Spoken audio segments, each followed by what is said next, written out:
is here. Now, broadcasting from the underground command post, deep in the bowels of a hidden bunker, somewhere under the brick and steel of a nondescript building, we've once again made contact with our leader, Mark Levin.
America, Mark Levin here. Our number, 877-381-3811, 877-381-3811. So we have a group called No Labels that says we don't believe in labels. Isn't their title No Labels, Mr. Producer? I think it is. Now, we have a lot to talk about, but I want to address this for a minute. I watched this Larry Hogan and these others, this guy John Huntsman, Manchin, and they're being pushed by the media, too. The media have been trashing Trump. They've been trashing DeSantis. My theory there, frankly, is they want to cripple DeSantis and then take out Trump and open the field for a more moderate Republican, whomever that may be. That's my theory, and I believe it's true. And some suckers in the various aspects of the party are falling all over it. They're falling for it. But this whole thing about no labels, and they talk about we need to find common ground. We need to find common ground. America expects us to get things done. I take the completely opposite point of view. Common ground with who? For what? I have nothing in common with Joe Biden's agenda. Open borders, undermining police, choking the military. I have nothing in common with this agenda. Destroying women's sports. Their agenda is a radical Marxist agenda. Common ground? Bipartisanship? Republicans are always suckers for this kind of thing, aren't they? Common ground on critical race theory? Democrat Party supports it. Common ground on sexualizing our children? Well, that's the teachers' unions, and they're an appendage of the Democrat Party. The war on Catholics? The war on pro-lifers? I have anything in common with that. The Democrat Party's trying to monopolize our entire political system, as communist parties do, as fascistic parties do. Oh, they want you to believe there's competition for elections. They don't mind a completely impotent Republican Party out there. You see them in various states. But that's not what we want. Common ground with our own destruction? Common ground with a party that's trying to destroy the Supreme Court? Common ground with a party that's trying to destroy the Electoral College so they never lose an election? Common ground with a party that trashes our founders? With a party that hates the Constitution? Common ground? This is what you get from the Larry Hogans and the Asa Hutchinsons, the Chris Christies, the Chris Sununus. You get a continuation of the same. It's not as in your face. It's not as aggressive. But it's the same. They don't want to engage in the culture wars. Well, we're in a culture war. We either fight back or we lose. We lose our classrooms. We lose our children. We lose our language. We lose our liberties. What do you mean you don't want to engage in it? We have to engage in it. We have to win it. So if you're dealing with a political party that hates America, that has hated America almost since its inception, that hated America so much it led a civil war against the country to defend slavery. It spent 100 years after the Civil War trying to block the 13th, 14th, and 15th Amendments, trying to block equality and due process. I have nothing in common with this.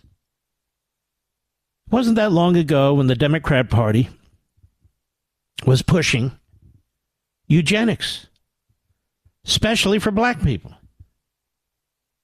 Margaret Sanger. Hillary Clinton got the Margaret Sanger Award. She was very proud of it. She was a racial eugenicist and gave a speech to the Klan in the South. Well, why are we celebrating that? What's the common ground? And what is the Democrat Party today? Promotes a Marxist agenda. Wants to centralize all decision-making in Washington. Wants to decide what kind of products you can own, what kind of services you can have, what kind of life you're going to live, whether you're going to be destitute or not, inconvenienced, the quality of life declining. Common ground. You and I, we stand for liberty. That's our common ground. For this, we're called right-wingers and extremists by those who don't. We stand for little r republicanism, constitutional republicanism. They don't. They don't. We stand for a man being a man and a woman being a woman. They don't. We stand for a free press. They stand for a state-run press. So this whole idea of common ground and bipartisanship, oh, it sounds so swell, but it's a ruse. It's a ruse. And we lose every time. And we cannot let the usual establishment Republicans, the rhinos, the frauds, fakes, and the phonies, we cannot allow them to use this kind of, propaganda about common ground and bipartisan. That's what the voters want.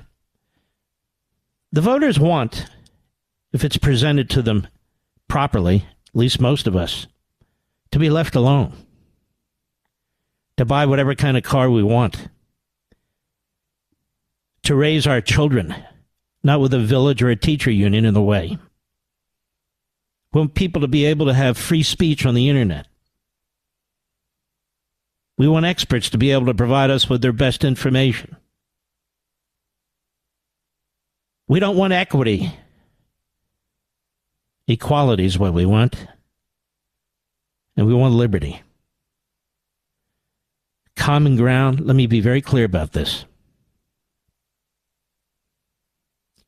We must obliterate the Democrat Party, not appease it.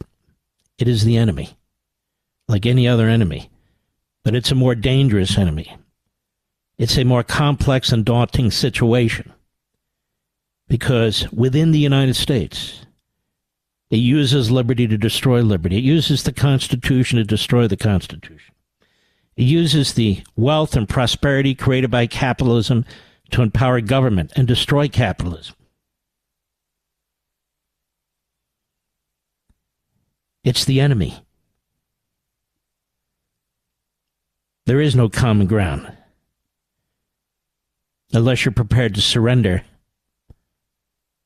and have some surface level accommodationist viewpoint of that enemy. I'm not trying to be provocative. I'm very realistic. I am very practical.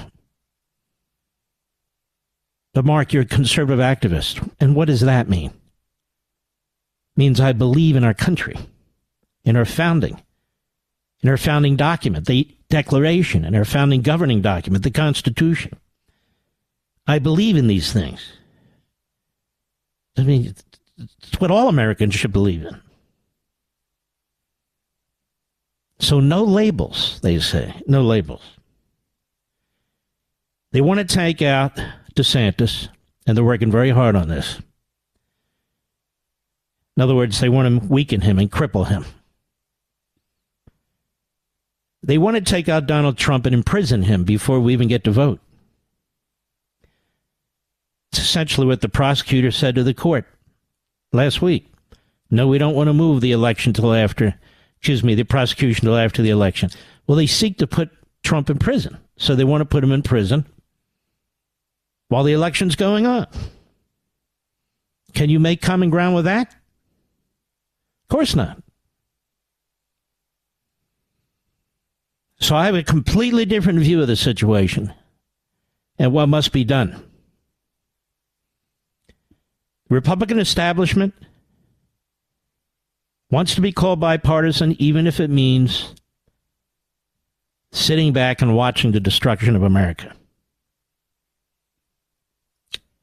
It's appeasement. And we've had enough of it. These are quislings. What's that, Mark? Google it. We need patriots. We need statesmen. We need leaders. We need people who are going to speak out. That's what we need.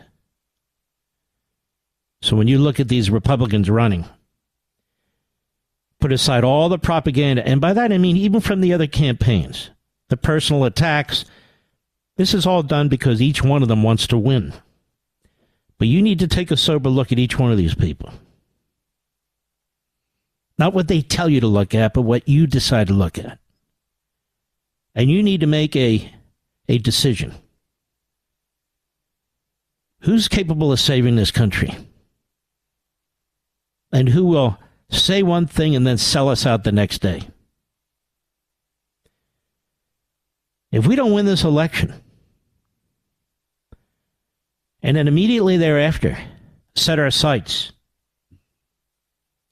on neutralizing the Democrat Party, the future's dim.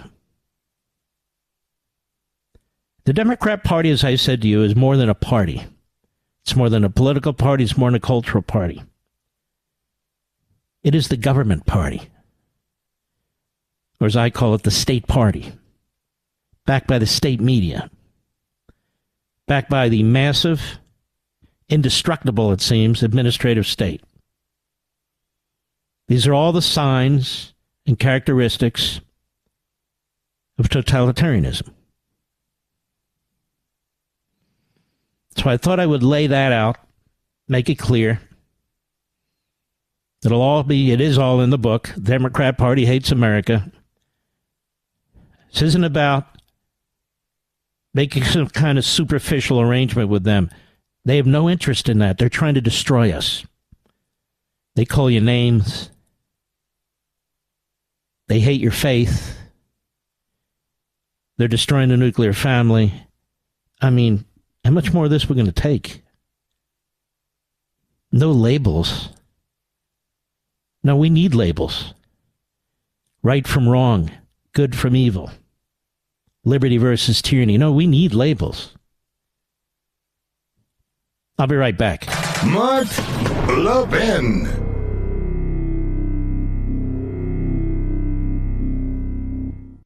If we've learned anything over the past 2 years, it's that unexpected things can happen. For example, average IRA and 401k balances fell 20% last year, according to Fidelity. We didn't expect that, but here's something that could help if you have an IRA or 401k. Physical gold in your IRA. The World Gold Council says even central banks are buying tons of gold. Now, what does that tell you? Learn why many Americans are turning to a gold IRA with Augusta Precious Metals. They're the best. I recommend them to my friends and family. You should call Augusta and get their ultimate guide to gold IRAs. Feels good to know there's another savings option. Diversity is the key. Call Augusta Precious Metals at 8774-GOLD-IRA. That's 8774-GOLD-IRA, 8774-GOLD-IRA. Consult your financial professionals before making investment decisions and get disclosures at AugustaPreciousMetals.com.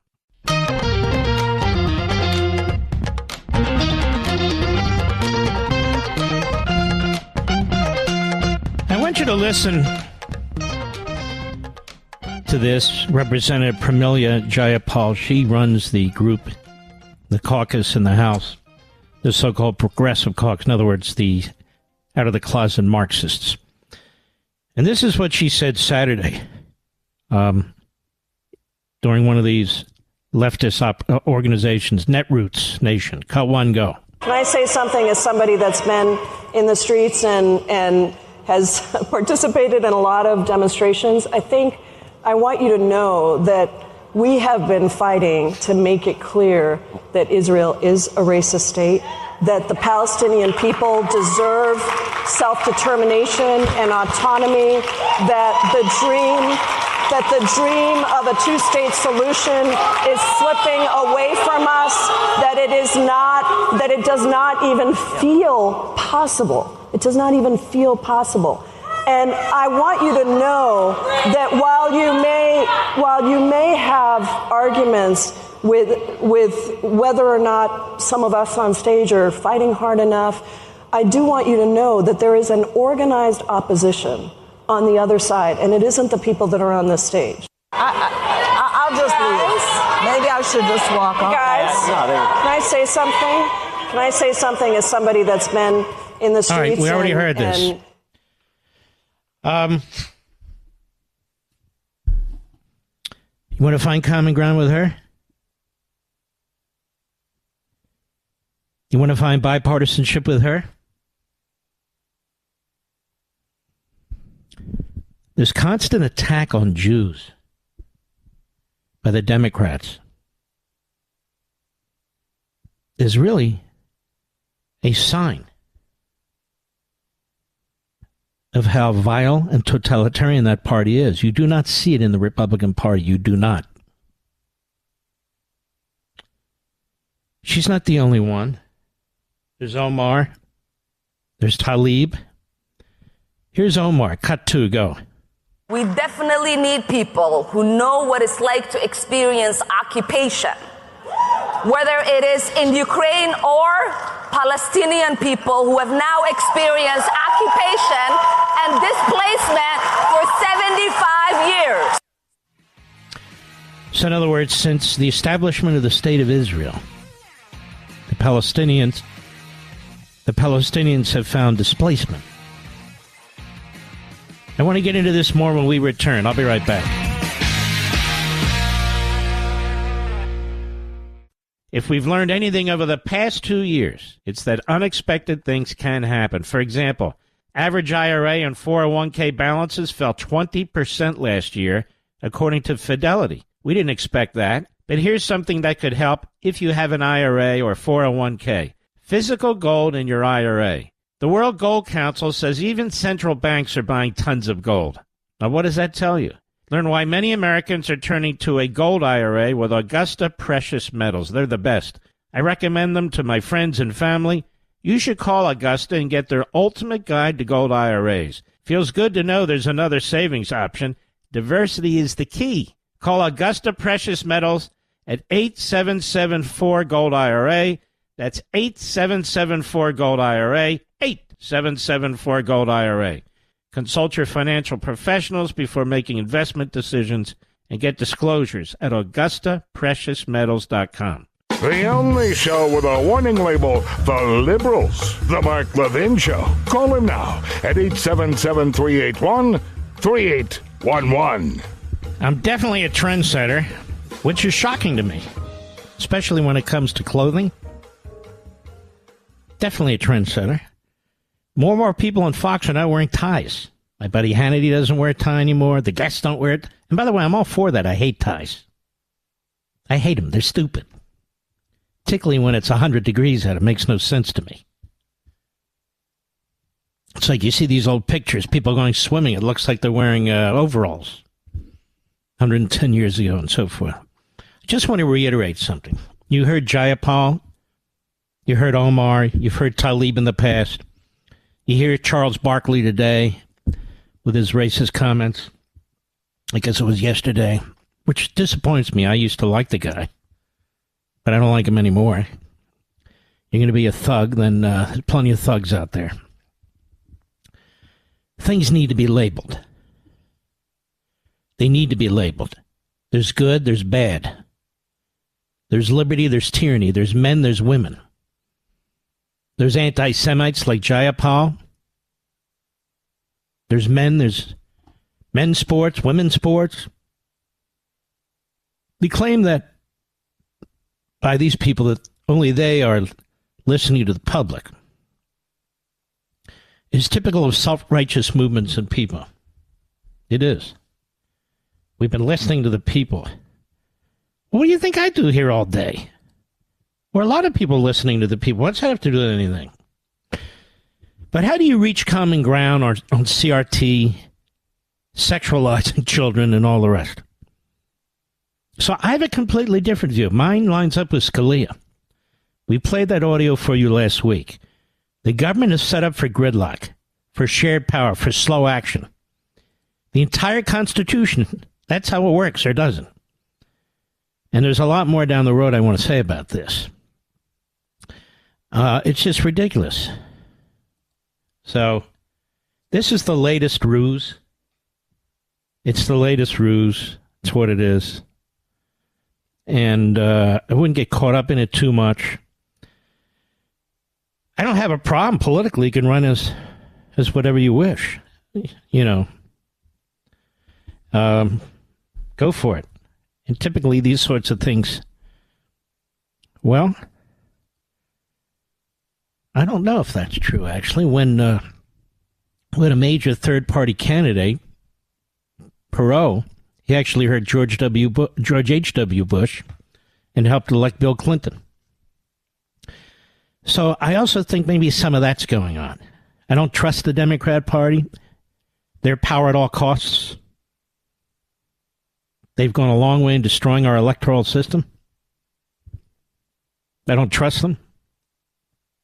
So it's quite conceivable that this is something they want done.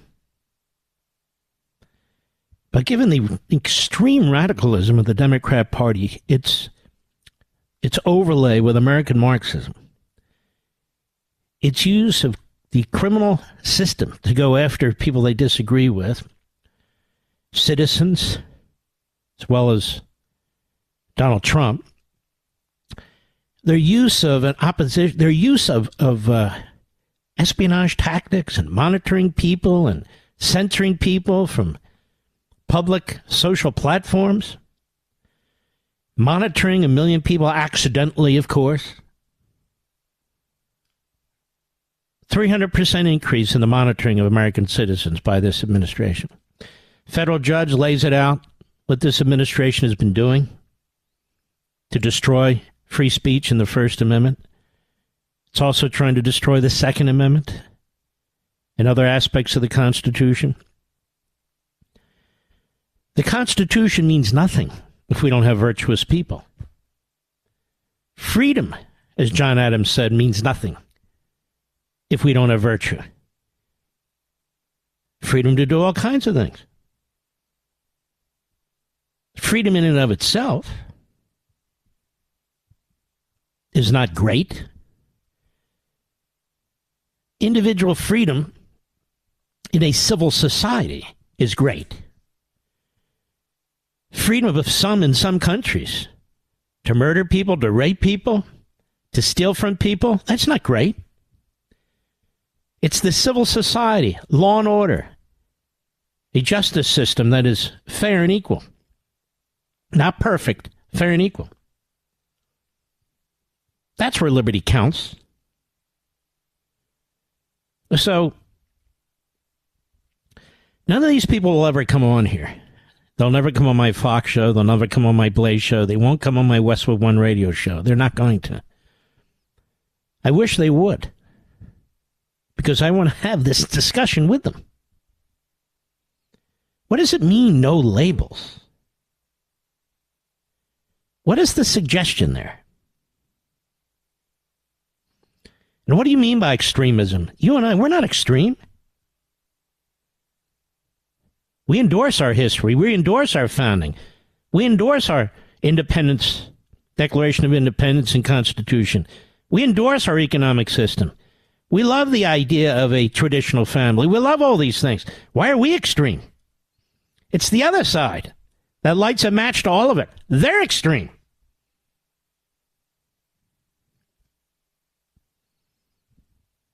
The Republican Party never supported eugenics. Horrendous. Republican Party, as weak as it is, never supported abortion on demand, which really is a form of eugenics if you think about it. The Republican Party didn't start a civil war to support slavery. Just to point this out again, and this is on the book, the great Franklin Roosevelt, you have these phony historians, they're really politicians or political partisans, who go on TV, they become part of these docuseries type events. Darce Kern Goodwin, you know, she's all over the place. Oh, she's so fantastic. Her husband was a big-time Democrat. Worked for Lyndon Johnson, as I recall. They put together what I consider this phony documentary on Franklin Roosevelt, and they cover up all of his outrageous behaviors and conduct. Do you know what FDR did for black people? Our longest-serving president. You know what he did for black people? Nothing. Virtually nothing. Nothing.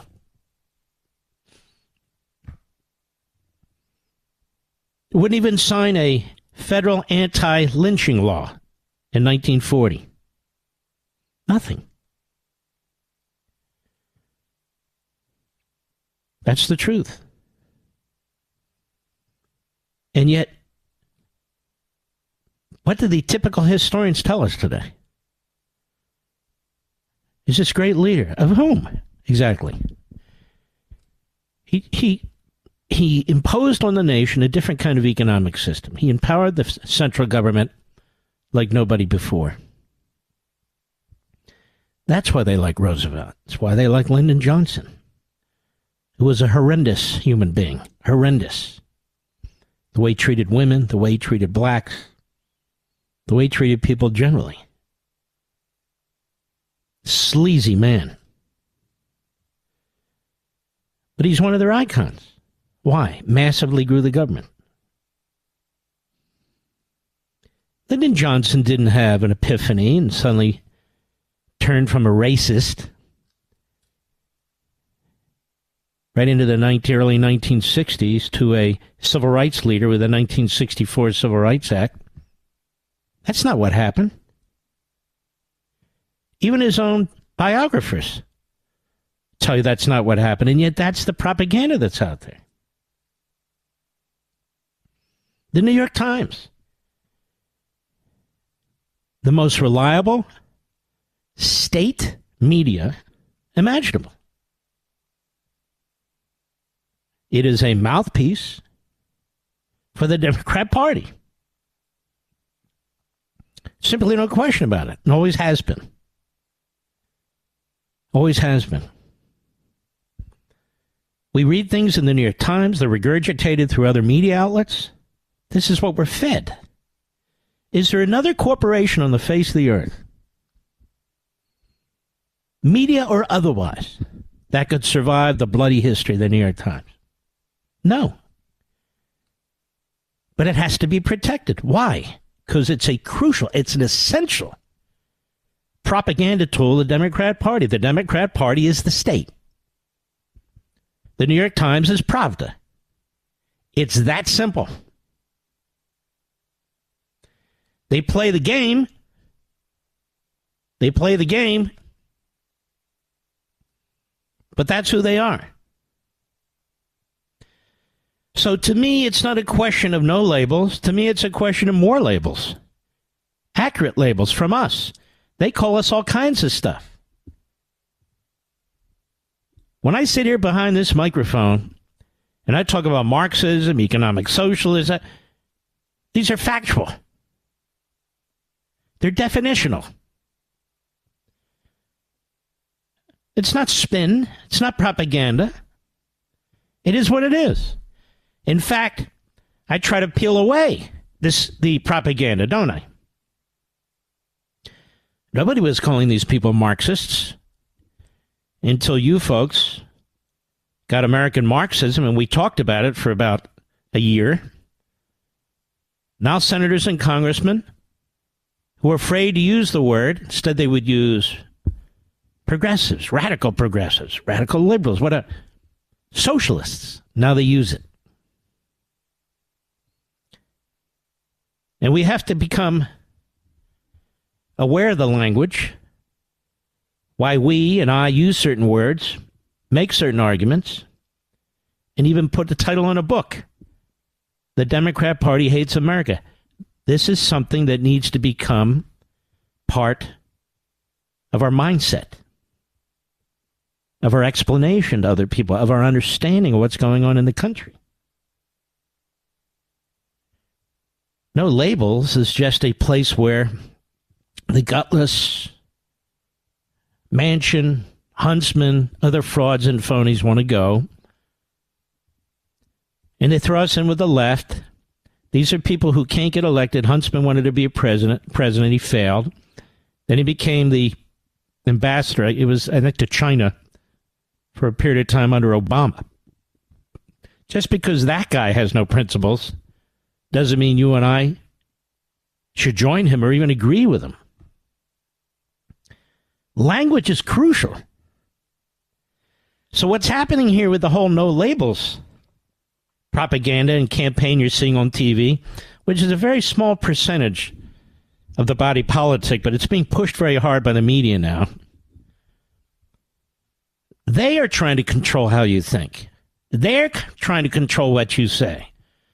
There's a lot of people out there who are not listening to me, who don't listen to any radio, don't watch any TV. They're really not engaged. And when they hear people say, people are sick of the two extremes, they're looking for something better, they want to get things done, common sense this, common sense that, they're drawn to it. Like flies are drawn to a Venus flytrap. They're drawn to it. We have some serious work to do in this country. We need to elect people with the guts, the gumption, the intelligence, the wherewithal, the fortitude, you name it, to engage, to beat this back, to push this back. That is what's happening to our country and who's doing it. No, we don't need less labels. We need more labels. I'll be right back. Mark Levin.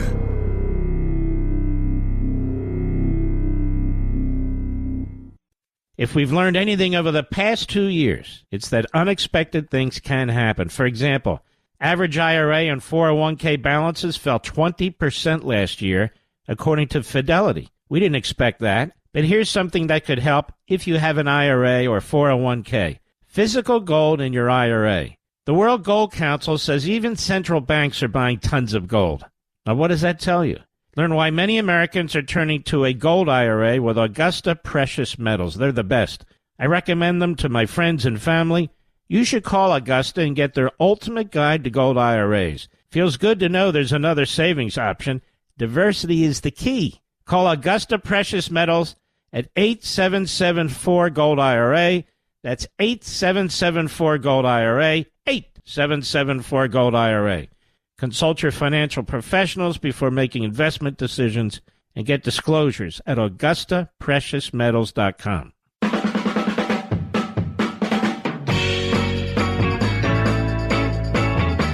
Don't forget, I will be on Hannity tonight I don't even know if I mentioned this, around 9:30 p.m. Eastern.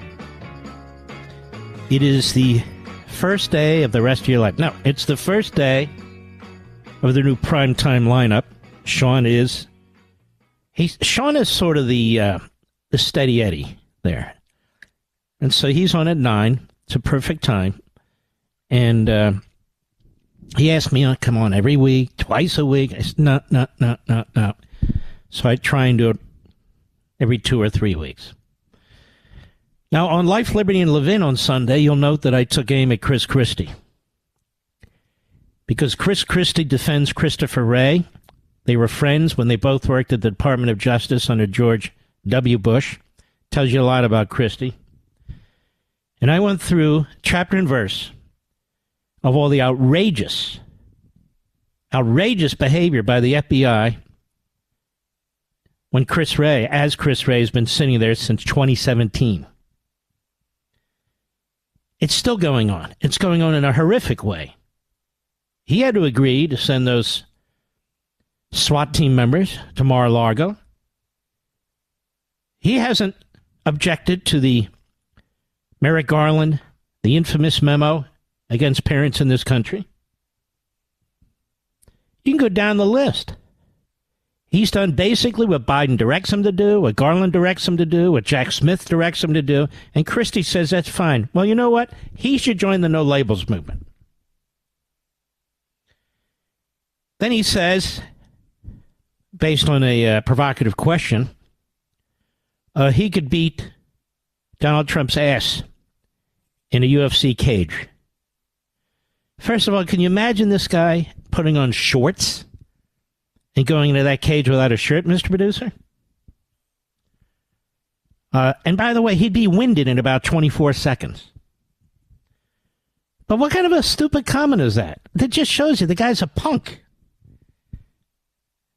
And his entire candidacy is based on torpedoing one of two men, Trump or DeSantis.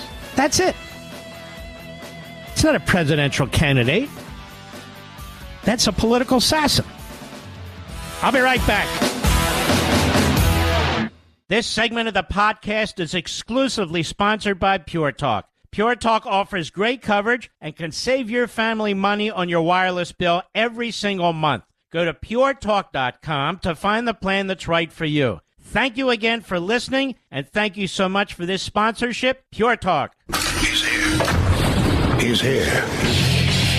Now, broadcasting from the underground command post, deep in the bowels of a hidden bunker, somewhere under the brick and steel of a nondescript building, we've once again made contact with our leader, Mark Levin. During the break, I'm looking for my glasses. I can't find my damn glasses. I know they're here, Mr. Producer. I put them somewhere. But I can't find them. Hey, Gewalt. So I'll be bouncing in the walls like Joe Biden. Trump with Maria Bartiromo last night. What would he do about Russia and Ukraine? Cut 3, go. You could end the war in Ukraine in 24 hours. Yes, I could. How would you do that? I know Zelensky very well. I felt he was very honorable because when they asked him about the perfect phone call that I made, he said it was indeed he said it was, he didn't even know what they were talking about. He could have grandstanded, I felt threatened. Well, that's not going to be enough for Putin to stop bombing Ukraine. No, I'm not saying that. What I'm saying is that I know Zelensky very well and I know Putin very well, even better. And I had a good relationship, very good with both of them. I would tell Zelensky, no more. You got to make a deal. I would tell Putin, if you don't make a deal, we're going to give him a lot. We're going to give him more than they ever got if we have to. I will have the deal done in one day. One day. You don't have to agree with that. I agree with a lot of that. And I will tell you, it's so refreshing. And he's like 5 levels above Joe Biden. It's just incredible. It really is. Now compare that to what Kamala Harris said at the Rainbow Push Coalition Convention in Chicago. I didn't even know this existed anymore. even know it existed anymore. We don't hear from Jesse Jackson. Is he even around anymore? I don't know. Nor do I care. Cut 4, go. In this moment, across our country, we are witnessing hard-fought, hard-won freedoms under full-on attack by extremist so-called leaders. All right, let's stop a second. You know, the Democrat Party propaganda never takes a break. They always project what they're doing onto anybody and everybody else. They're dismantling our republic. They're dismantling our civil society. They're dismantling our voting system. They're dismantling our culture. This is who they are. That's what they believe in. And so when you stand up against it, you say, wait a minute. It is you. It is we, you see, who are the threat. What hard-fought freedoms is she talking about? First of all, she hasn't fought hard for anything. She's a dingbat. And that's why she's in trouble right now. She wasn't picked because she was brilliant, accomplished. We know why she was picked. Biden will tell you why she was picked. He wanted the first black woman vice president. That's what he wanted. He didn't want the smartest, the most capable, the most experienced. Go ahead. Extremists have an agenda to divide us as a nation. Now that's pretty funny. MAGA extremists, isn't that funny? White supremacists, isn't that funny? Critical race theory, isn't that funny? We don't want to divide anybody. We want to be left the hell alone. So when you stand up to Marxism, when you stand up to racism, when you stand up to the sexualizing of your children, when you stand up to their teachers' union, when you stand up to their phony experts like Fauci in Washington, D.C., they're the ones shutting down social media sites. They're the ones abusing the law and power. We're the ones trying to divide. Go. An agenda to attack the importance of diversity and equity and inclusion. First of all, nobody's attacking the importance of diversity, except the Democrats. Now, ladies and gentlemen, who was it that was standing in the Harvard schoolway doors to stop Asians from getting entry? The Democrats. Not us. And by the way, in the 1920s, Harvard did the same thing to Jews. So did Yale. So did Princeton. All these sanctuaries, if you will, for the Democrat Party and the left, Ivy Leagues. They did it. Wasn't the plumber, wasn't the electrician or the truck driver back then. Wasn't the butcher, the baker, the candlestick maker. It was them. They did it. Equity. Nobody fought for equity. Equity is a Marxist principle. Notice they don't talk about equality under the law. That's so yesterday. Go ahead. The unity of the Rainbow Coalition. These extremists wrote legislation and brought litigation to the United States Supreme Court, the court of Thurgood, in 2013. Stop. She forgot his last name, didn't she, Mr. Producer? The court of Thurgood? Yeah, she did. Thurgood Marshall. She forgot his last name. The court of Thurgood. Nobody says of Thurgood Marshall, Thurgood. Go ahead. LBV holder to destroy hard-fought, hard-won rights around the legitimate responsibility a government has to ensure that the people have unfettered access to the ballot. I have no idea what this means. she's talking about the Voting Rights Act of 1965. The court concluded that one section of the act had run its course. That is, that there was no evidence of systemic racism against blacks anymore in the states that were covered under the Voting Rights Act almost a half a century earlier. And what had happened is the Civil Rights Division that's run by the Democrats, they kept expanding its application. They even included some counties in Pennsylvania. Why? They wanted to federalize the elections. So the court looks at the data that is supposedly used by the Department of Justice and says, you haven't proven anything. There is no systemic racism applied to the ballot box and vote. And the proof is in the pudding. You don't see hundreds, thousands, tens of thousands of people complaining that they're denied the right to vote. We saw this in Georgia, where they said that what the Georgia legislature was doing, the Republican legislature, in trying to close some of the fraud loopholes and yet liberalizing other aspects of the vote, they said it will deny people the right to vote. There's been a survey since then and data extracted from the vote that was taken a year ago. And it's a lie. It's not true. None of that happened. None of it. In fact, the blacks who were interviewed were more supportive of the system that the Republicans have put in place than the white people. By a tiny margin, but nonetheless. So she gets up there and starts screaming because this is what Democrats do. They don't want Jim Crow to be over. It doesn't help them. The thing that damages the Democrat Party most is if we get along. If there's no real racism. Systemic or government-oriented racism. If we get along, then what's the purpose of the Democrat Party? If we are a free people who can think for ourselves, act for ourselves, participate in a market economy, there's no point of having a Democrat Party. Is there?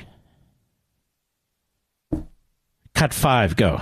The Dobbs decision last year, when the court took away a constitutional right that had been recognized from the people of America, from the women. Ladies and gentlemen, ladies and gentlemen. Nobody took anything away from anybody except the radical abortionists who take life away from little babies who cannot defend themselves and don't have their own little baby lobbying organization. An entire industry has grown around abortion. Planned Parenthood, founded by the eugenicist Margaret Sanger. Abortion clinics. Abortion doctors. There's a whole industry that's been built around this. But the main reason the Democrats support it, as I explained to you and is in my new book, is because the most reliable, by far, voting bloc they have, not blacks, not Jews, although they're reliable, single women without children. This is how they prevented the Republicans winning a landslide in the last election, midterms. This is how they've made progress in the suburbs. That's the voting bloc. It's also why Biden will do anything he can on student loans, because a significant percentage of those individuals, and what I should have said is young, single, childless women. Because he is using your tax dollars and the power of government to strengthen his base. Now, she's up there screaming about abortion. But the Democrat Party has sought to do, twice now, is not codified Roe. It's codified North Korea. It's even worse than North Korea in many respects. We have 50 states. We have territories. The Democrat Party tried to pass a bill claiming it codifies Roe. Well, Roe does not provide a fill in the blank in the third trimester. If you want to abort, just abort and have a good old time. No. It says the government actually has a right to regulate that. That's Roe. It's a preposterous decision, but nonetheless. The Democrat bill said, ready for this? No obstacle of any kind whatsoever, including with a minor, no parental notification, which exists in almost every state. No parental notification. It was upheld by the Supreme Court in the Pennsylvania case. No parental notification. No waiting period. Nothing. No limit on when you can have an abortion, right up to birth. That was in their legislation. Again, in the Democrat Party hates America. They want you to believe they just wanted the status quo. No, they didn't. So she talks about a woman's right to choose. And this is the other thing that's amazing to me. I didn't think we believed in women per se. That's what we learned from Justice Jackson. That's what we learned from the Democrats. We don't use the term, the phrase, the word woman. Anyone can be a woman, and anyone can be a man. Anyone could be a woman, and anyone could be a man. Right? So, what's this women's right? Whenever it comes to, we appointed the first woman XYZ, then we're supposed to believe in women, right? Or legislation to protect women from victimization, then we're supposed to believe in women. Or 1,000 other instances where the Democrats take credit for this or that involving women. Except you're not supposed to recognize women. They've destroyed the entire athletic system for women and girls. Without a peep from the feminist movement. Without a peep. Go ahead. Took the right of every woman to make decisions about her own body, not having the government. Nobody took the right of any woman to make decisions about anything. Maybe it's a little bit more complicated. But it's an amazing thing. The people who set up bureaucracy, all the red tape, whether it's the DMV or the IRS or whatever, and it literally takes hours, if not days, if not weeks to get matters resolved. They have no patience when it comes to snuffing out another life. None. Has to be done immediately, and done at the demand of the she, or is it it? But this is who they are, and this is what they do. I'll be right back. Mark Levin.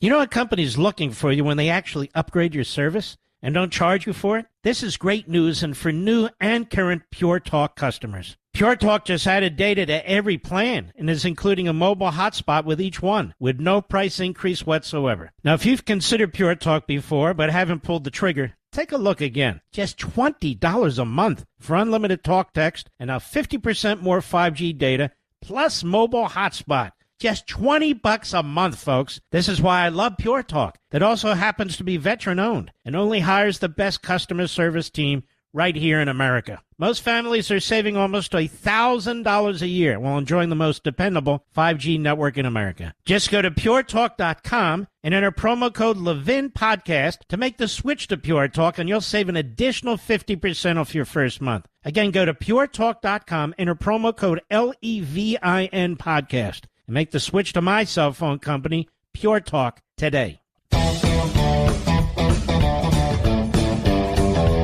There is a very important piece in the Federalist by somebody I don't know. I think I've spoken to him once in my life, David Harsanyi. He's terrific. We're not going to have time this segment, but after the bottom of the hour, just to show you how this works. Joe, not Tuberville, meaning Biden, brought the culture war to the military. Again, you have individuals who are prepared to fight for the culture, which means the country, your family, faith, morals, our institutions. That's all it means, which means everything. And Tuberville, when it comes to the military at least, he's standing strong, so he's coming under attack. He's come under attack, of course, by the administration, the media, all the media, as well as rhinos, some of our friends in the military who want those promotions. So why is he doing what he's doing? He's not anti-military. And so this piece explains why he's doing what he's doing. It explains who it is who's responsible for what's taking place inside the military. You know who's destroying the American military? The military brass. Because they are just as political as the last Biden administration official who talked to them. And it's too bad General Kelly and General Mattis and the other generals aren't out there condemning this. They're still, in case of Kelly, attacking Trump. Bizarre. I'll be right back. You know what company's looking for you when they actually upgrade your service and don't charge you for it? This is great news, and for new and current Pure Talk customers. Pure Talk just added data to every plan and is including a mobile hotspot with each one, with no price increase whatsoever. Now, if you've considered Pure Talk before but haven't pulled the trigger, take a look again. Just $20 a month for unlimited talk, text, and now 50% more 5G data, plus mobile hotspot. Just $20 a month, folks. This is why I love Pure Talk. That also happens to be veteran-owned and only hires the best customer service team right here in America. Most families are saving almost $1,000 a year while enjoying the most dependable 5G network in America. Just go to puretalk.com and enter promo code Levin Podcast to make the switch to Pure Talk, and you'll save an additional 50% off your first month. Again, go to puretalk.com, enter promo code LEVIN Podcast, and make the switch to my cell phone company, Pure Talk, today. Mark Levin speaking to the 4 out of 5 Americans who are literate at 877-381-3811. All right. Here's this piece by Harsanyi. Since February, Alabama Republican Tommy Tuberville has been using a senatorial hold to block personnel moves by the U.S. military that require Senate confirmation. The media and Democrats are very upset at Tuberville that he's, quote, waging an unprecedented campaign, unquote, and embroiling our vital national defense policy in the culture war. Joe Biden claims that Republicans are, quote, injecting into fundamental foreign policy decisions what in fact is a domestic social debate on social issues is bizarre, which is totally irresponsible. That's the broken English that Joe Biden spews. Well, I don't know much about Tommy Tuberville, and neither do I, by the way. The president has it backward. It was Biden and Secretary of Defense Lloyd Austin, not any Republican, who broke with 45 years of policy last year by instituting effective reimbursements for elective abortions by military independents. It is just as true to say, probably truer, that the president is the one holding up military promotions by unilaterally trashing policy that has been in place since 1980. One of the implications of most stories covering the military hold illustrates the radically rightward shift and unprecedented fanaticism of Republican politics. This, too, is backward. Biden, who supported the Hyde Amendment, a law banning federal funds to pay for abortion, from 1976 to 2019 is an exemplar of the hard left cultural lurch of the modern left. Biden had not merely gone along with the Hyde Amendment as a means of compromising with Republicans back in the 80s and 90s. Until the past couple of decades, the abortion debate wasn't neatly divided by party, and Biden, purportedly a devout Catholic, had to keep conservative working-class Delawarean voters happy. 1994, the future president wrote a letter to a constituent bragging that he had voted against abortion funding on 50 occasions. Like most things Biden says, this was probably untrue. But he did vote to save the Hyde Amendment repeatedly over the decades. Biden also voted against allowing Medicaid to fund abortions, even for victims of rape and incest. He supported a Jesse Helms amendment that would have prohibited using federal funds for abortions and abortion research or training. Biden voted numerous times to prohibit the Federal Employees Health Benefits Program from funding abortions for government workers. Indeed, Biden was consistently, quote, injecting into fundamental foreign policy decisions what in fact is a domestic social debate on social issues, unquote. He didn't merely support banning public funding for abortion in the United States.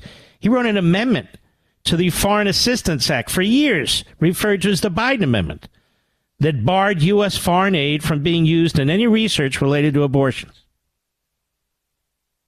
1984, Biden supported the Mexico City policy, banning federal funding for private organizations that provide abortions, advocate to decriminalize abortion or expand abortion services. Even on June 5, 2019, not long after his 2020 presidential campaign kickoff, Biden publicly reaffirmed his support for the Hyde Amendment. The very next day, after some criticism from primary opponents, the spineless candidate changed his position and denounced the Hyde Amendment. Can you believe that?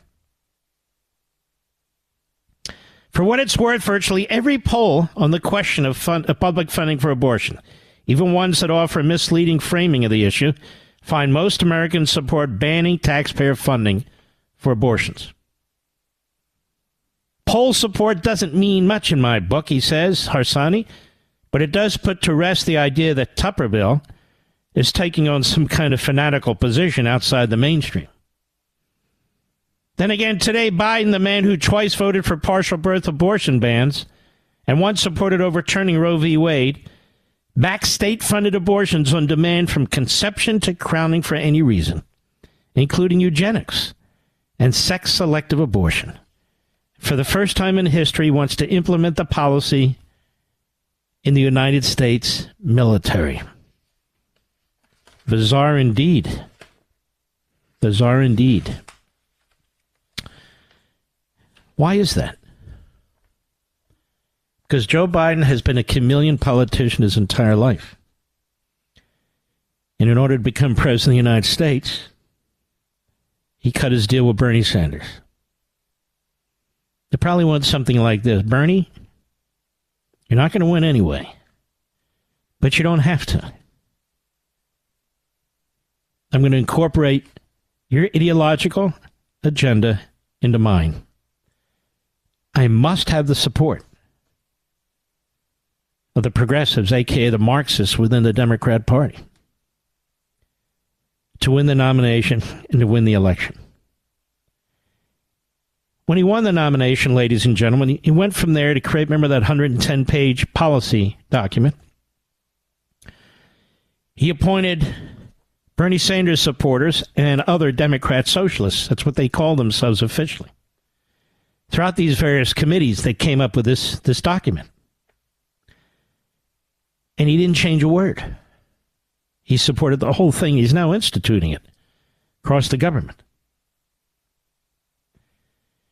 Biden is being lobbied. Here's some news I'll break to you. It's also in the book. By the progeny of New Deal bigwigs, including Roosevelt himself, but Hopkins and others, to be like Franklin Roosevelt, even be bigger. That secret meeting he had with these phony historians, including Michael Dyson, told him to do the same thing. What Biden found was becoming increasingly popular, among the elites. He's always wanted to be among the intelligentsia because he's he's a moron. And he also knew that whether he campaigned from his basement, no matter what his physical and mental condition, the 25th Amendment would never be used against him. He's just doing too much for the radical left, and he's their guy.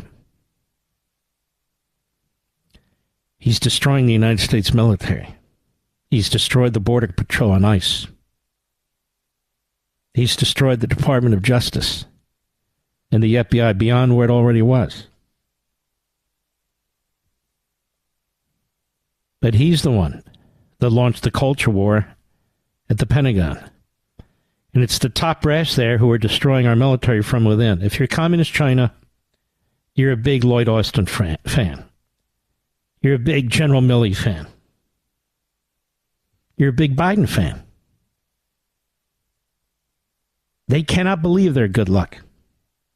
They cannot believe their good luck when we unilaterally disarm, when we unilaterally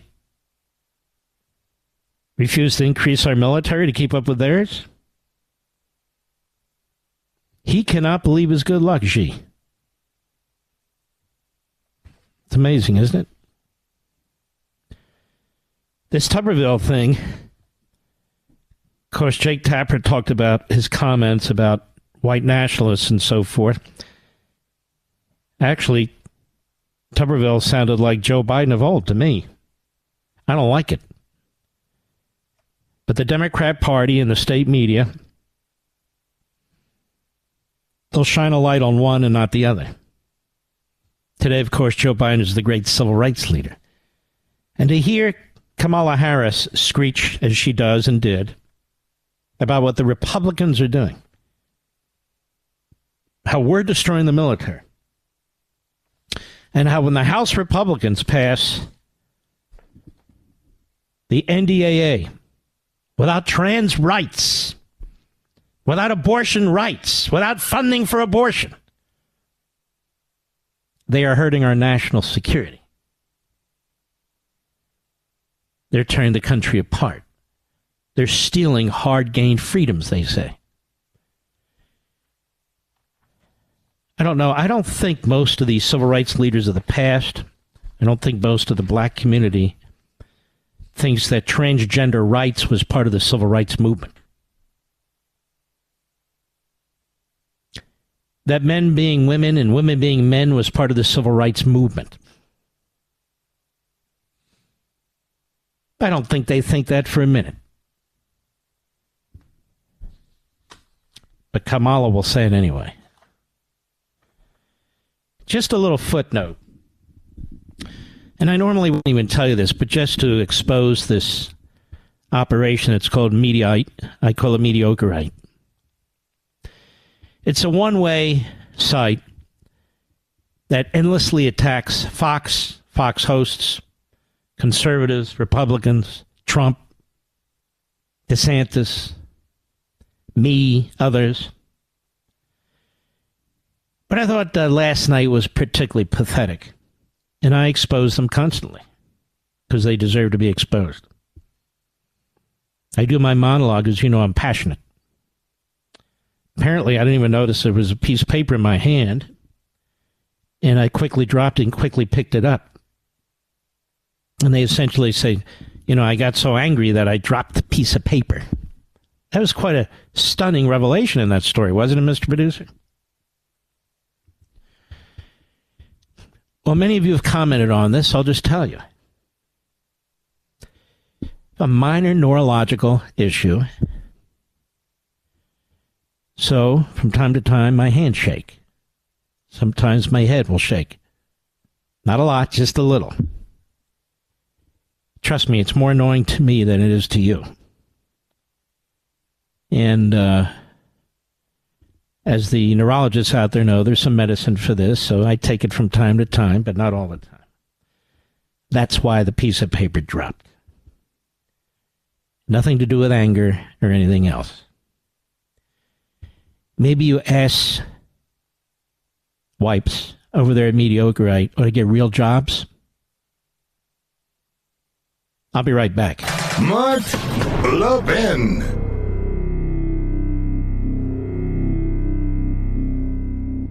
You know what company's looking for you when they actually upgrade your service and don't charge you for it? This is great news, and for new and current Pure Talk customers. Pure Talk just added data to every plan and is including a mobile hotspot with each one, with no price increase whatsoever. Now, if you've considered Pure Talk before but haven't pulled the trigger, take a look again. Just $20 a month for unlimited talk, text, and now 50% more 5G data, plus mobile hotspot. Just $20 a month, folks. This is why I love Pure Talk. That also happens to be veteran-owned and only hires the best customer service team right here in America. Most families are saving almost $1,000 a year while enjoying the most dependable 5G network in America. Just go to puretalk.com and enter promo code Levin Podcast to make the switch to Pure Talk, and you'll save an additional 50% off your first month. Again, go to puretalk.com, enter promo code LEVIN Podcast, and make the switch to my cell phone company, Pure Talk, today.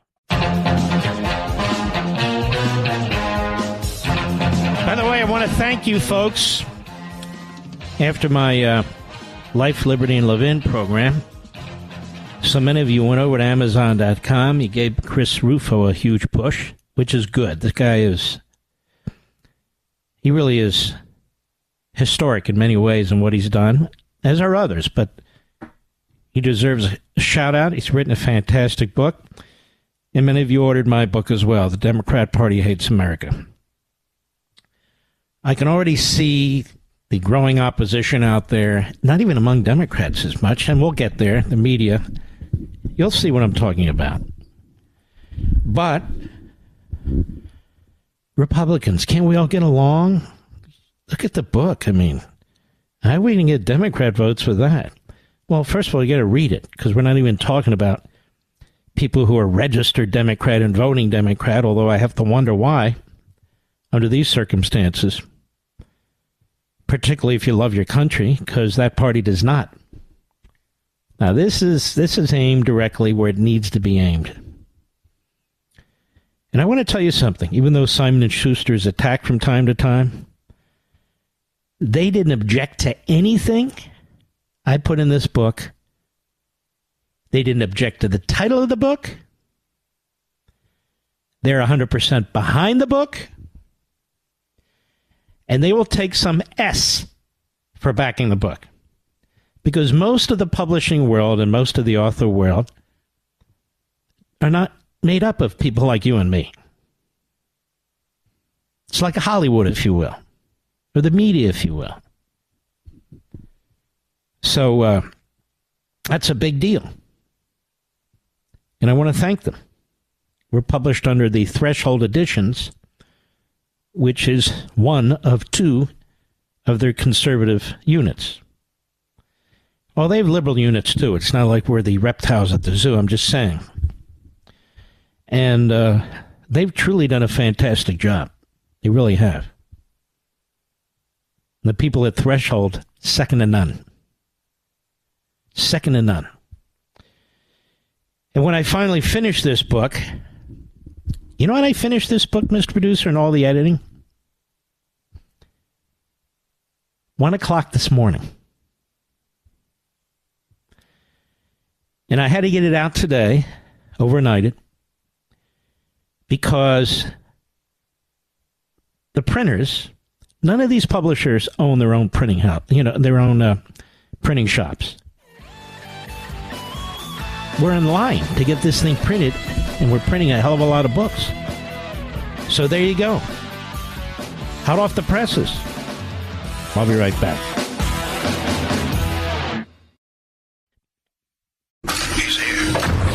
He's here. Now, broadcasting from the underground command post, deep in the bowels of a hidden bunker, somewhere under the brick and steel of a nondescript building, we've once again made contact with our leader, Mark Levin. Hello, America. Mark Levin here. I'll be on Hannity tonight. 9:30 p.m. Eastern, give or take. We're on prime time all the time here. Did you know that, Mr. Producer? We're prime time, 6 to 9 p.m. Eastern time. That's prime time. Here we be, up against baseball, up against hockey in the past, up against it all. All comers, and we do just fine. A friend of mine, Arthur Ferguson. Arthur goes back, and I go back with him a long way in the Reagan administration. He was one of the lawyers in 1970, I think it was 76, maybe it was 74. I think it was 76 in the Buckley versus Vallejo case, fighting for the First Amendment and free speech against government. He and Senator Buckley at the time, among others. And he said, I'm going to send you a list of things that I think should be on the first day agenda for any Republican who wins the presidency. God willing, he says. Subject to many additions, of course. And I thought some of this was very compelling. Number one, dismiss all U.S. attorneys, including in the Southern District of New York. George W. Bush waited for some and created unnecessary conflict. Just fire them. Number two, revoke security clearances for the 51 so-called national security experts, the former experts who signed that letter about the laptop and politicized intelligence. The last time it was done, there was conflict because of delay. Get it done on the first day. Eliminate it. Number three, immediately revoke the security clearance for Merrick Garland. Dismiss all but one of the Senate confirmees in the Department of Justice and in every other department.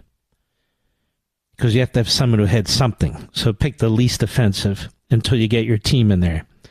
But he's saying, fire them all. Dismiss all the top brass immediately at the Department of Justice, but one. And all of them in every other department. Clean them out immediately. Number four, obey the law and release all the COVID-19 communications. All of them. That took place in the executive branch. Revoke Anthony Fauci's security clearance immediately. This is on day one. Number five, President should direct the release of every piece of evidence and all communications, including internal Department of Justice emails concerning the Hunter Biden investigation. Give the Department of Justice 10 days to scrub 6E information. That's grand jury information. Make sure that only what has to be removed is removed on the first day. Number six, direct an investigation of Hunter Biden to determine what criminal prosecutions may be pursued still. Same with Joe Biden. Focus on, among other things, on the gift tax violations and the failure to file tax returns on those. Number seven, the so-called radical Catholic memorandum. Dismiss anyone who approved the issuance of that memorandum as well as its authors. By the way, I got to thinking. The great Justice Anthony Scalia would have been on this investigation list as a possible white supremacist domestic terrorist. He attended a Catholic church in Great Falls, Virginia, and one in Washington that used the old Latin. And that, of course, as we know, was the basis on which the FBI determined that there must be some kind of white supremacy going on here. Number eight, direct that private advice by the FBI to social media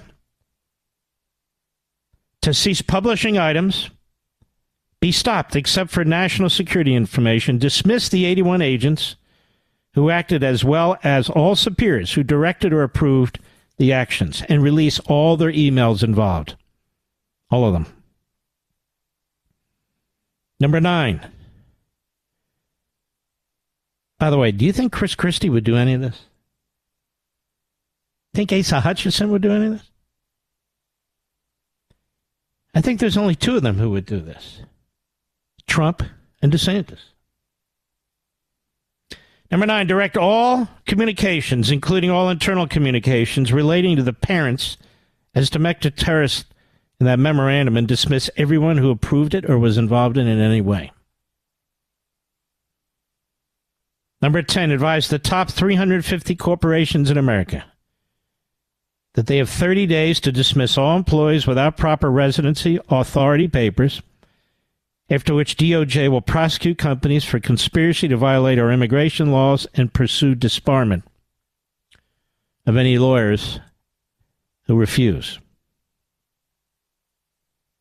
Number 11, announce that no one who went across the border without contemporaneously presenting him or herself to the authorities will ever be granted permission to stay in the United States. This is my buddy Arthur Ferguson. By the way, former federal prosecutor. Number 12, detail all the extra IRS agents to the border. Those 87,000, because the president can't cut them himself, they got to defund them. He's saying, okay, send those agents to the border, preferably the southern border, to act as hearing agents for claims of asylum, which are to be determined immediately upon entrance to the United States, rather than what the Biden administration is doing, is releasing them. Can you come back in 3 years, please? Pretty please? Number 13, direct the Department of Energy to change the available Department of Education to change the available loan amounts to eliminate the increase in college administrative costs beyond inflation and go back 10 years to do it. Number 14, present a bill to Congress to double the statute of limitations for wrongdoing relating to pandemic funding. That's a great one. Number 15, put together a DOE, Department of Education, DOJ, Department of Justice task force to criminally investigate colleges and universities that violate the civil rights of their students and faculty. Start with Portland State University and continue with every school that tries to backdoor racial preferences. Use the civil rights laws and seek debarment where available. That is, debar them from receiving any federal funds. 16. Direct the Department of Education to treat trans men as women as ineligible to play women's sports as a violation of Title IX of the Civil Rights Act. Issue an executive order to protect college sportswomen in the interim. 17. You liking these, Mr. Producer? If they're scrubbing for sources and methods, release the advice given by the military to bug out Biden on leaving Afghanistan. Biden said they told him it was okay to depart. That was a lie. The blood of 13 is on Biden's hands, and I might say tens of thousands of innocents in Afghanistan who are suffering to this day. And there's still hundreds, if not thousands, of Americans there. People forget this. People forget this. I think that's a very, very fine list. Number of things I could add to it, quite frankly. I think if one of our folks gets in there, I might even send them a list. These are good ideas. Why don't you go to just thinking of this, go on the social sites, mine, and put together your own lists. Maybe your top 5 things that Trump or DeSantis or whomever might win, should we win, would do, or should do, if they come into office the first day. The first day. I personally would pardon hundreds, if not thousands, of individuals who have been unjustly prosecuted by this administration. You know how they give broad pardons and then start signing documents giving these former felons the right to vote? They just pile up the documents, sign. That's what I would do. That's what I would do. I would also do another thing. I would set up a task force to investigate any and all corruption at the Department of Justice and the Federal Bureau of Investigation. And you know who I would appoint to run that, Mr. Producer? Me. I'll be right back. Mark Levin.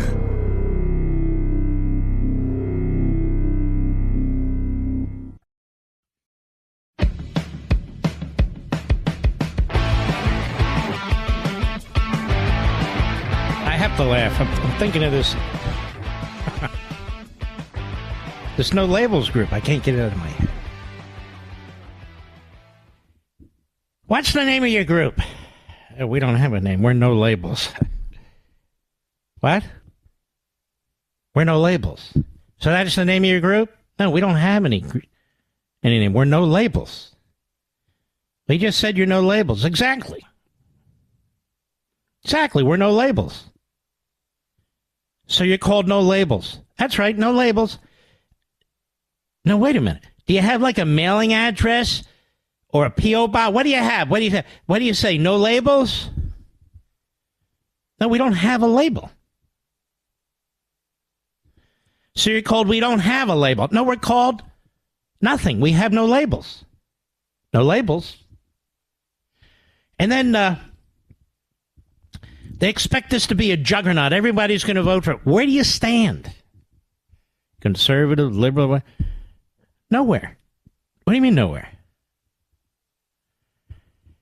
What do I have to tell you? We're No Labels. We don't stand for anything except no labels.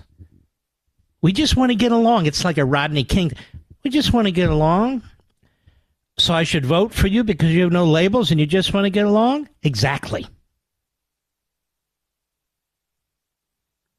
Well, what do you stand for? Nothing. Nothing.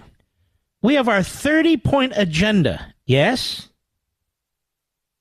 And what's in that agenda? Nothing. It's common sense. Nothing is common sense. And not only that, we've been out there talking to the people and they agree with us. They agree with what? Nothing. You've talked to the people and they agree on nothing?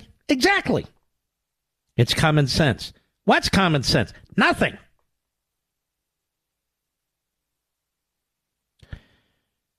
They already have 21% of the support they say they might have. Really? From who? We don't know. Why don't you know? Because we know nothing. And we don't label people. Wouldn't this be a great government to have, folks? We want bipartisanship. To do what? Nothing. And we're sick of gridlock. Gridlock on what? Nothing.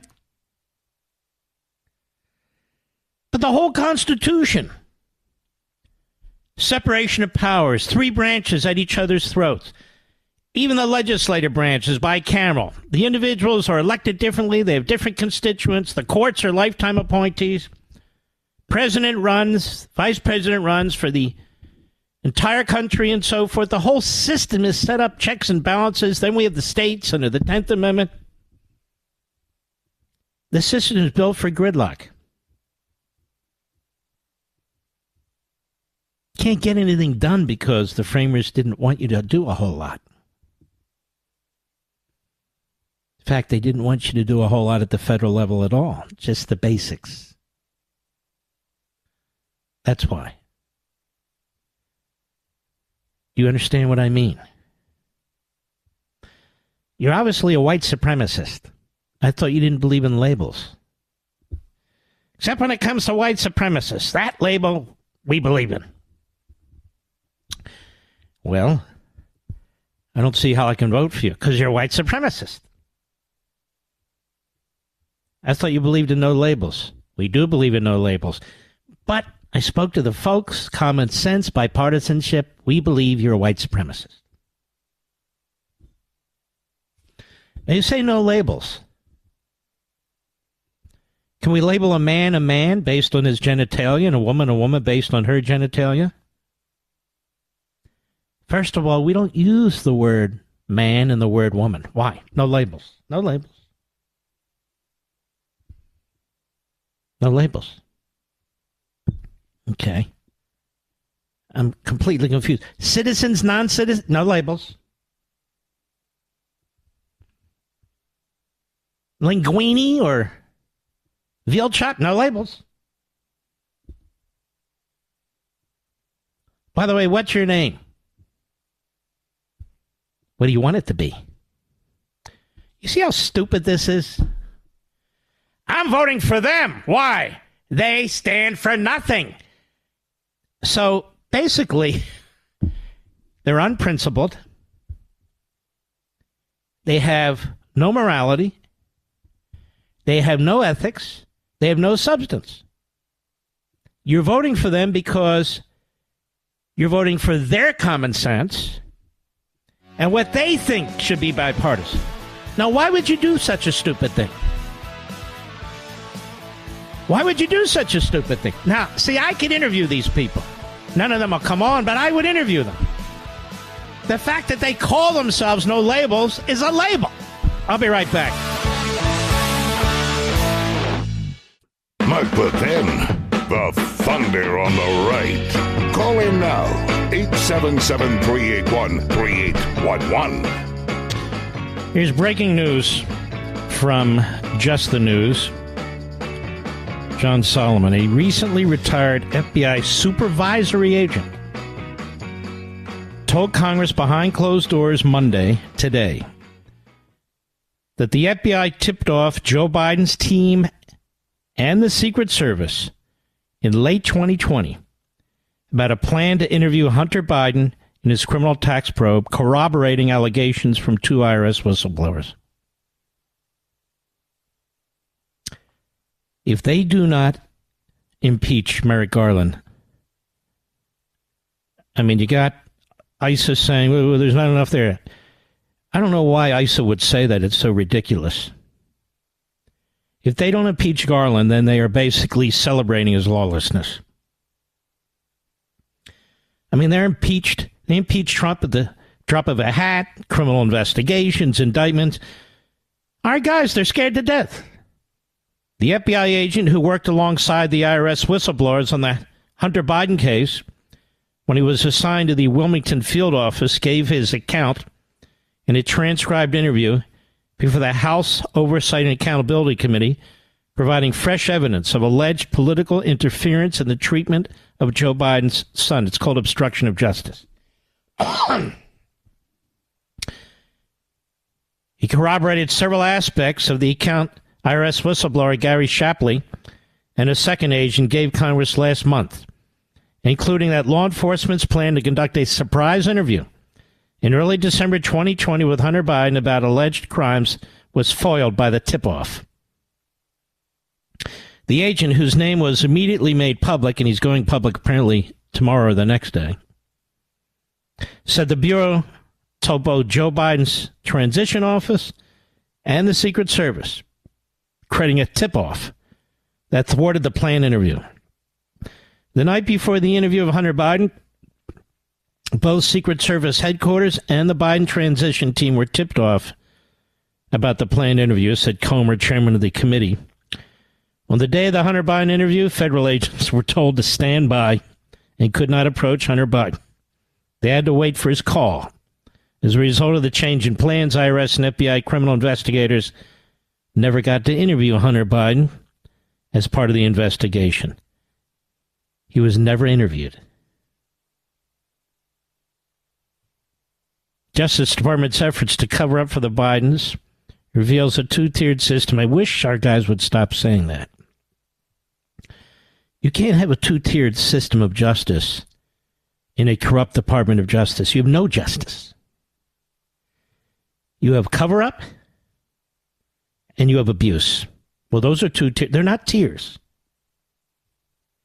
In his testimony to the House Ways and Means Committee back in May, Shapley described how the tip-off around December 7th or 8th in 2020 was a major setback for the investigation one of several instances in which political favoritism and interference occurred.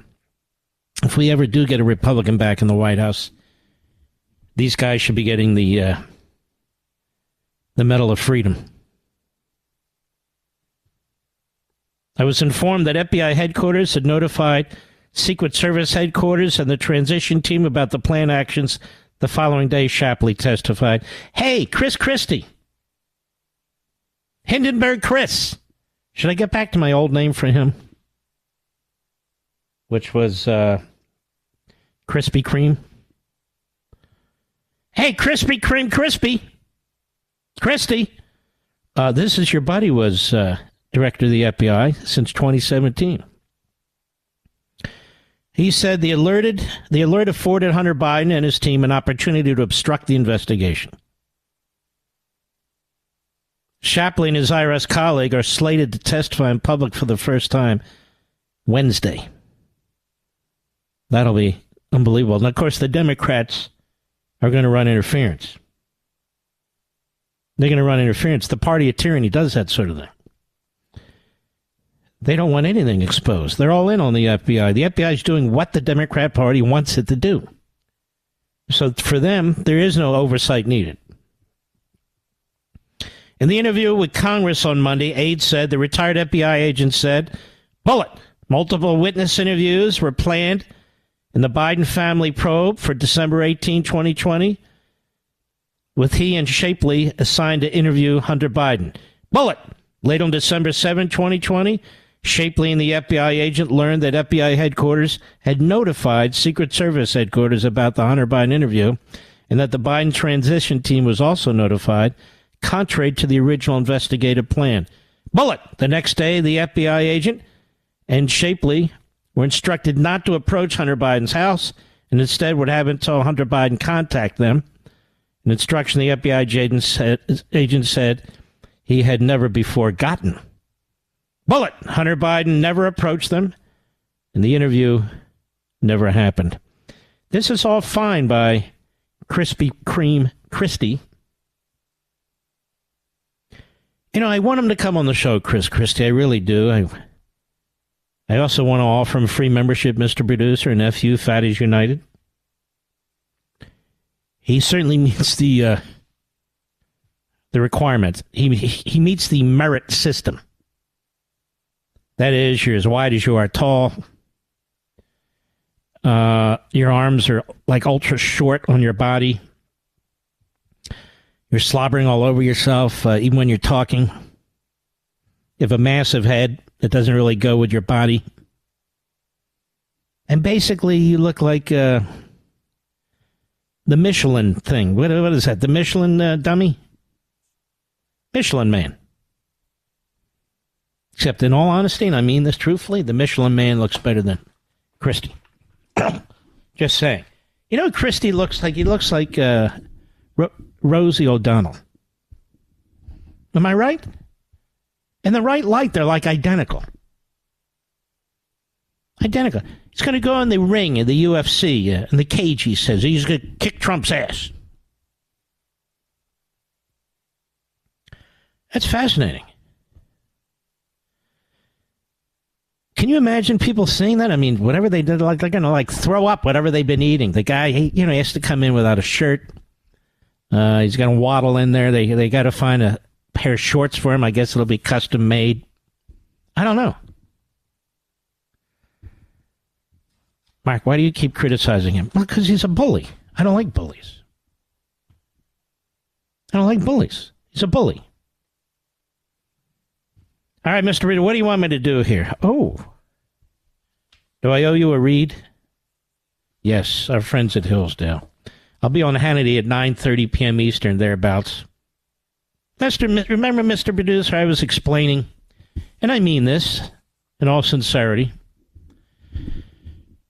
that the vast majority of drag queens, the men dressed up as women, are pretty fat, aren't they? And they're unattractive, don't you think? I don't mean just as dressed up women, but period. But I think you have to be, but you know, how can I say this? And yet I think Chris Christie would be a good drag queen, don't you? I'm not trying to be rude, but again, just like a member of FU, he fits all the requirements. His size, his big head, his massive lips and ears, all out of proportion. I don't even think he'd have to... How can I say this? I'm trying my best. You know, he wouldn't have to wear fake stuff up top, is what I'm trying to say. You understand what I'm saying? Mr. Producer's laughing. You do understand what I'm saying, though, right? It wouldn't take a lot. It wouldn't take a lot. Take like a big tarp, cut a hole in the top, pull it over his head. He could wear that. A little bit of lipstick, high heels. As I say, he doesn't need any stuffing, if you get my drift. And then go out there and talk like he normally does. Yes,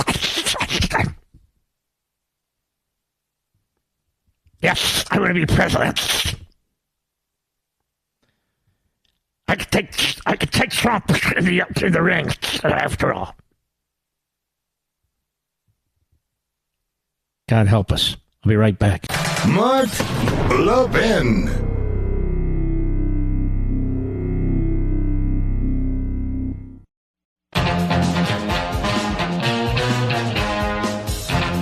You know, Senator Cotton points out that on Sunday's show with Shannon Bream on Fox, that the Secret Service never interviewed Hunter Biden over the cocaine that was found.